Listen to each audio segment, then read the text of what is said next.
welcome back to my channel. In today's video, we're going to begin our discussion on functions and more specifically relations and inverses.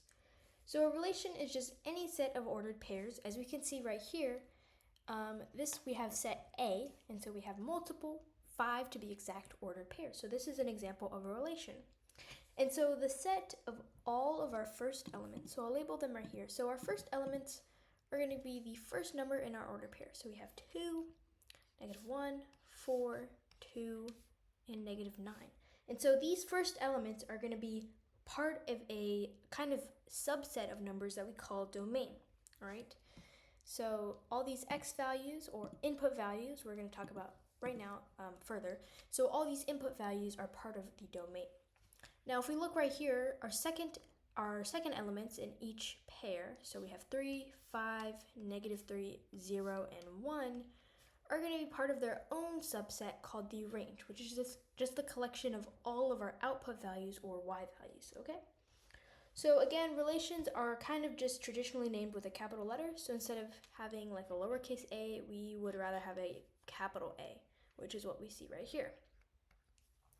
All right, so given this relation, we are just going to find the domain of A, right? So how we do this is we are going to write the domain of A. So the domain of A is going to be written right here. So the domain of A, how we would write this is we're going to do dA is going to equal this new set of numbers, all right?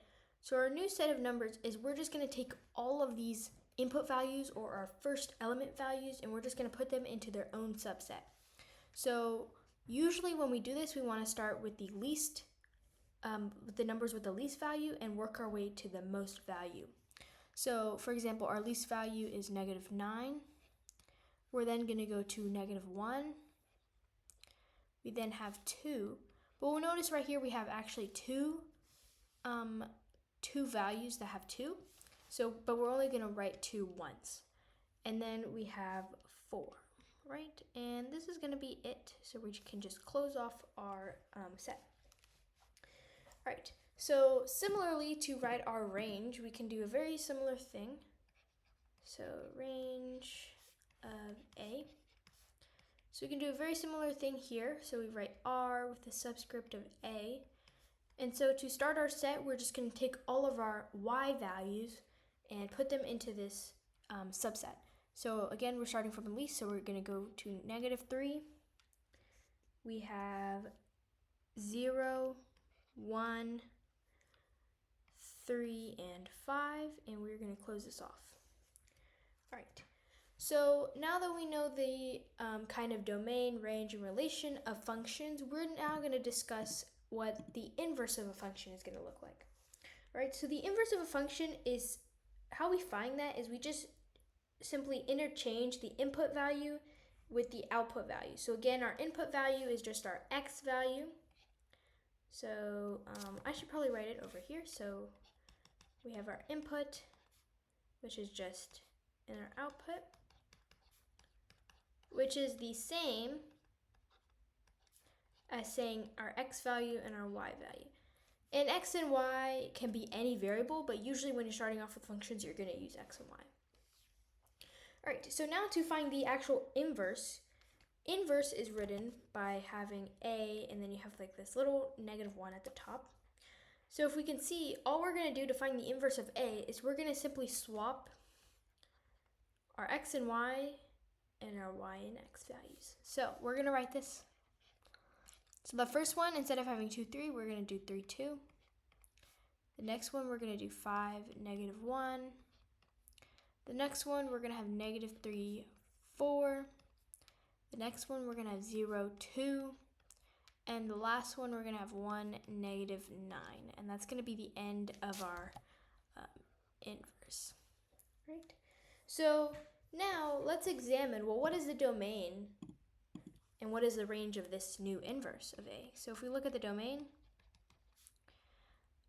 of the inverse of A, so we can just call A, like with this -1, as the inverse of A. That's how we would say that. So domain of inverse of A.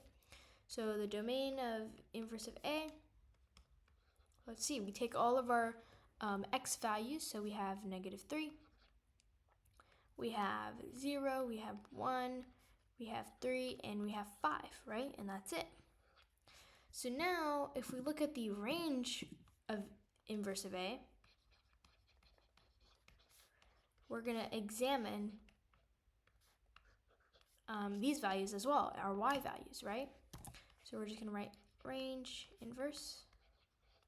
So now our range is going to be -9, -1, and we'll notice again, similarly to the to A itself, there's going to be two 2's. So, but we only need to write them once, and we have 4, right? So this is the domain and range of the inverse of A. Now, if we notice here, something very, very odd happened.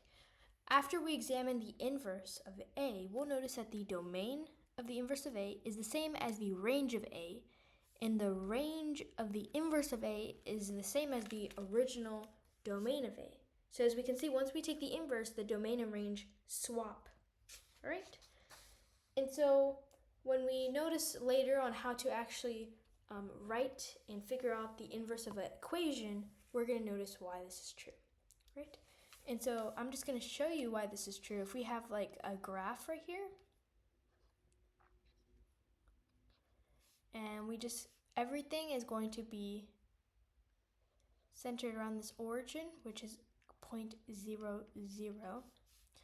And I'm going to show you why that origin is very important. It's because all these points, they're going to be kind of flipped over the origin. So let's say we have this point right here. That's a bad example. Let's say we have this point right here. It's going to be flipped about the origin, so it's like this. So there's like an invisible line that's running through the origin, and so everything's kind of flipped. It's like a mirror across the origin. So if we have a point right here, it's going to be flipped, and it's going to be over here. Like if we have a point over here, it's going to be flipped, and it's going to be over here. So that's basically what happens. The domain and range just swap, right? So thank you guys for watching this video on the relations and inverses of points and sets, and please feel free to watch the other videos about functions under my Algebra 2 playlist.